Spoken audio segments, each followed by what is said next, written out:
It's resending? Okay. Okay.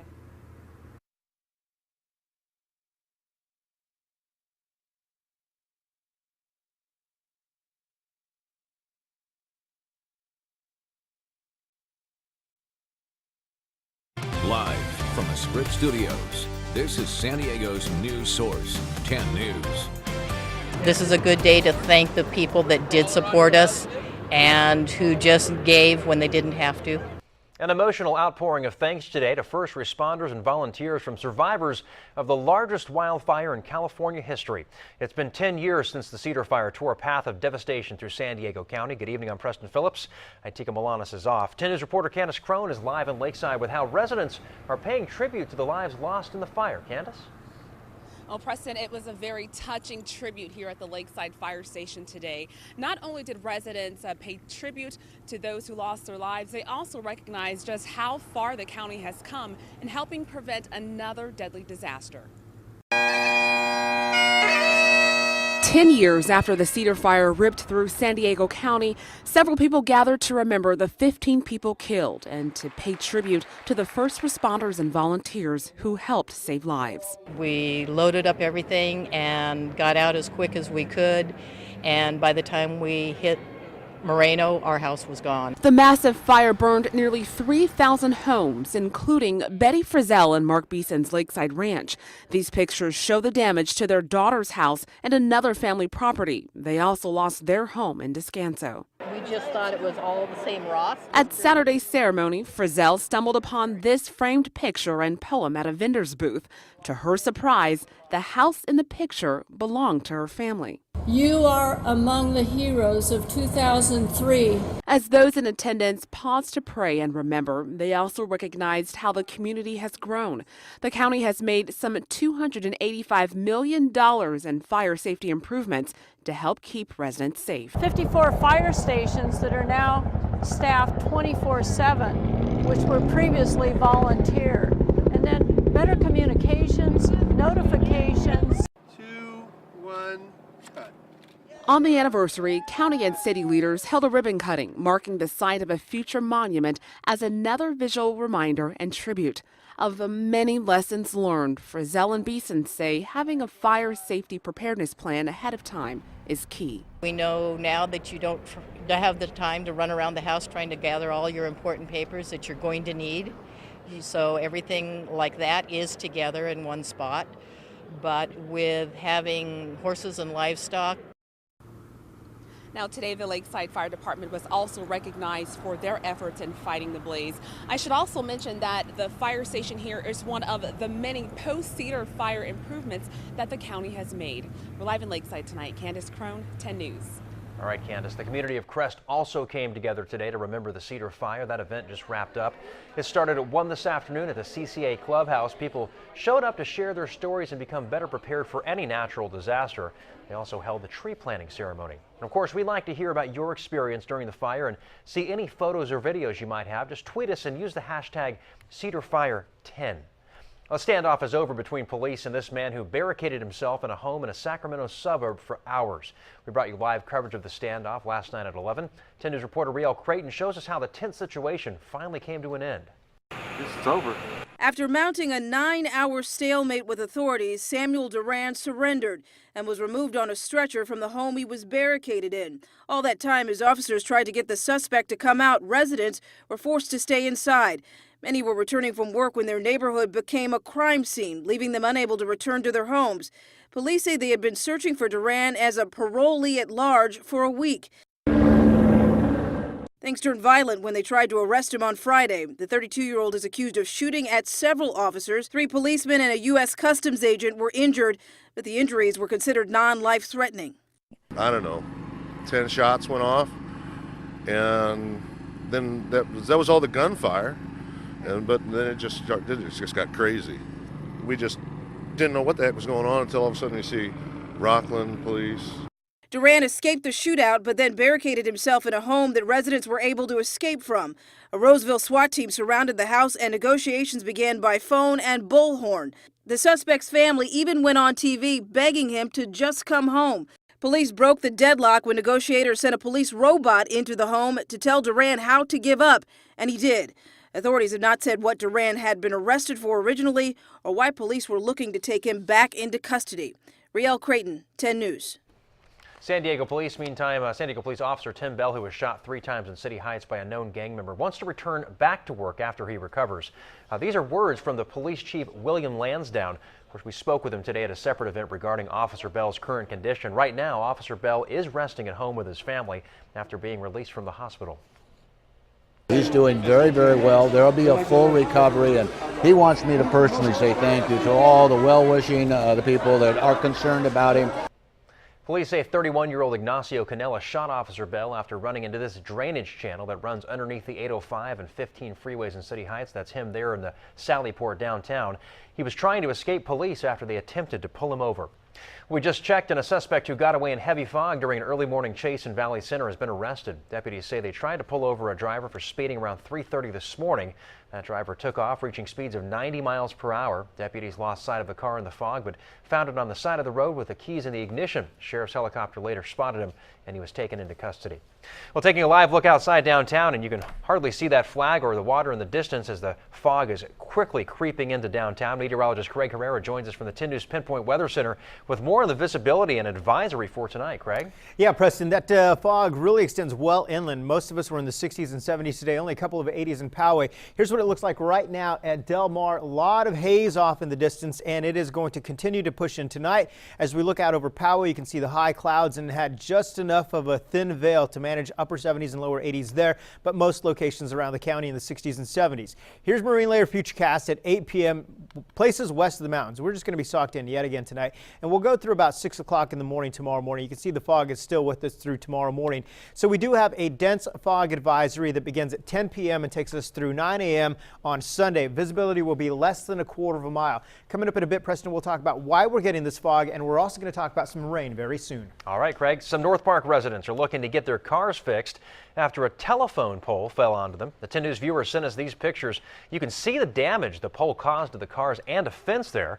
It happened around 7 this morning near Orange Avenue and Boundary Street. AT&T is working to repair the pole. No one knows what caused it to fall. Police are investigating an early morning shooting on the 805 freeway just after 2 a.m. near Home Avenue. Police say someone shot at a driver. The driver wasn't hit, but police did find a bullet hole in the car. San Diego mayoral candidates were busy this morning campaigning, trying to get the support of local veterans. David Alvarez, Kevin Faulkner, Nathan Fletcher, and Micah Geary dressed the crowd at the United Veterans Council meeting. They tailored their speeches to what they wanted to do for veterans, service members, and their families. But some vets tell us they are still torn on who is the best candidate. They are all sincere men, and I don't think they wake up in the morning trying to figure out how to make things worse. All of the candidates brought something that really resonated with me. The candidates will be back at the Veterans Museum for another forum that begins at 7 tonight. Thousands turned out at the nation's capital today to protest the NSA. The organized based on claims the government is spying on people around the world. Foreign leaders are now looking into whether they have been watched by the United States. A State Department spokeswoman says President Obama has directed the government to review its surveillance capabilities. A man's body was found near a drainage ditch in a Memorial neighborhood today. You can see the crews bringing the body out. He was found face down near 33rd Street and Interstate 15. San Diego police believe the man was a transient and died of natural causes. They believe the body had been in the area for a couple of days. Just hours from now, thousands of people will run through Balboa Park in the annual Light the Night Against Crime 5K. This is video from last year's run that raises money for the Crime Stoppers tip line, rewards, community events, and school programs. This year's theme is Cops and Robbers. People dressed as robbers will start the race. Runners dressed as cops will give chase minutes later. The run starts tonight at 7 in Balboa Park.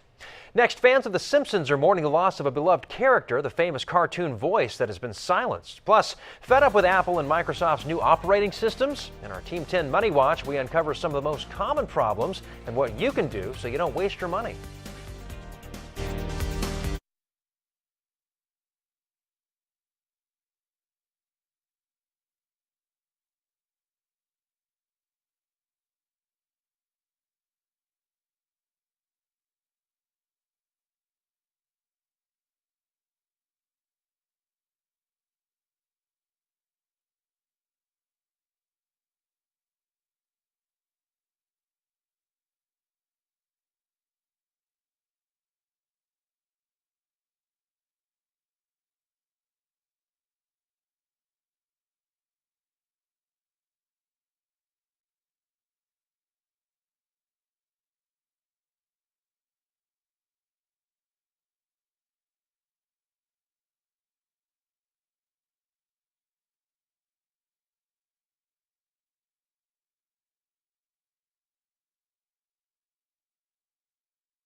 Marsha Wallace died today at 70. You may recognize her voice more than her picture. She voiced the Simpsons character Edna Crabapple. Executive producers of the show said the character will be retired. Wallace was also known as the wisecracking receptionist on the Bob Newhart Show and appearances on Murphy Brown.